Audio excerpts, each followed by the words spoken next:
ಹೋಗ್ತಾ ಇದೆ. ಮಳೆ ಈಗ ನೆರವೇರಿದ್ದಲ್ಲ, ಟೋಟಲಾಗಿ ಎಲ್ಲ ಏರಿಯಾದಲ್ಲಿ ಮಳೆ ಹೋಗ್ತಾ ಇದೆ. ಈಗ ಈ ಮಳೆ ನೀರನ್ನ ನಮ್ಮ ಫಿಲ್ಟರ್ನಲ್ಲಿ ಎಷ್ಟು ಡಿಫ್ರೆಂಟ್ ಆಗಿ ಆಗ್ತಾ ಇದೆ ಅಂತ ನೋಡ್ಬೋದು.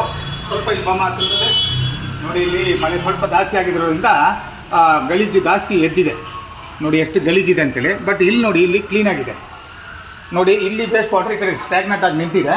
ಈಗ ನಿಮಗೋಸ್ಕರ ಈ ಕಡೆ ಕ್ಲೀನಾಗಿರೋ ನೀರು ಎಷ್ಟು ಮಟ್ಟಿಗೆ ಚೆನ್ನಾಗಿದೆ ಅನ್ನೋದನ್ನು ನಾನು ಹಿಡಿದು ತೋರಿಸ್ತೀನಿ. ಎಲ್ಲ ಇದ್ದೀನಿ ಇಂಗ್ಲೀಷಲ್ಲಿ ನೋಡಿ. ವಾಲ್ ಕ್ಲೋಸ್ ಮಾಡ್ತೀನಿ. ಈ ವಾಲ್ ಕ್ಲೋಸ್ ಮಾಡಿದ್ರೆ ಈಗ ನೀರು ಇನ್ಕ್ರೀಸ್ ಆಗುತ್ತೆ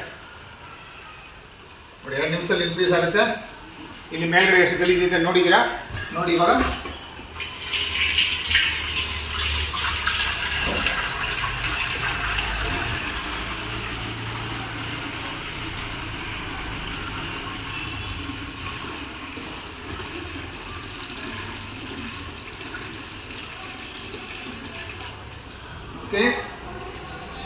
ಈಗ ಇನ್ನೊಂದು ಪಾತ್ರೆಯಲ್ಲಿ ಈ ಕಡೆ ನೀರು, ಇದು ಆ್ಯಕ್ಚುಲಿ ವೇಸ್ಟ್ ವಾಟ್ರು, ಇದು ನೀರು ತೋರಿಸ್ತೀನಿ. ಅದು ಮಾತ್ರ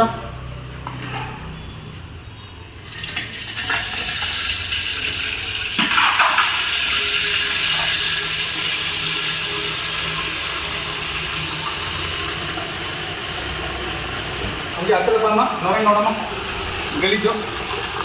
ಹಾಂ, ಈ 2 ಕ್ಲೋಸ್ ಮಾಡಿದ್ದೀನಿ. ಆಫ್ ಮಾಡ ಫ್ರೆಂಡ್ಸ್. ಈಗ ನಾನು 2 ಪಾತ್ರೆದು ನಿಮಗೆ ವಿಡಿಯೋ ತೋರಿಸ್ತಾ ಇದ್ದೀನಿ. ಇದು ಫಿಲ್ಟ್ರ್ ಆಗಿರೋದು, ಇದು ನಾನ್ ಫಿಲ್ಟರ್ಡು ಮೇಲಿಂದ ಬಂದಿರೋಂಥದ್ದು. ಇದರಲ್ಲಿ ನೀವು ನೋಡಿ ಭಾಳ ಮೈನ್ಯೂಟ್, ಅಂದರೆ ಇದು ಅಲ್ಲಿರೋ ಡಸ್ಟ್ ಬಂದು 150 ಮೈಕ್ರಾನ್ಸ್ಗಿಂತ ಕಡಿಮೆ ಇರುವಂಥ ಡಸ್ಟ್ ಇದು. ನೀವು ನೋಡ್ಬೋದು ನೋಡಿ, ಇಷ್ಟೇ. ಬಟ್ ಇಲ್ಲಿ ನೋಡಿ, ಸೊ ಇದರಿಂದ ನಿಮ್ಗೆ ಏನು ಹೆಲ್ಪ್ ಆಗುತ್ತೆ ಅಂದರೆ, ನಿಮ್ಮ ಟ್ಯಾಂಕಲ್ಲಿ ಗಲೀಜು ಜಾಸ್ತಿ ಸೇರಲ್ಲ, ಮತ್ತು ಇಂಗು ಗುಂಡಿನಲ್ಲಿ ಜಾಸ್ತಿ ಸೆಡಿಮೆಂಟ್ಸ್ ಹೋಗೋದಿಲ್ಲ.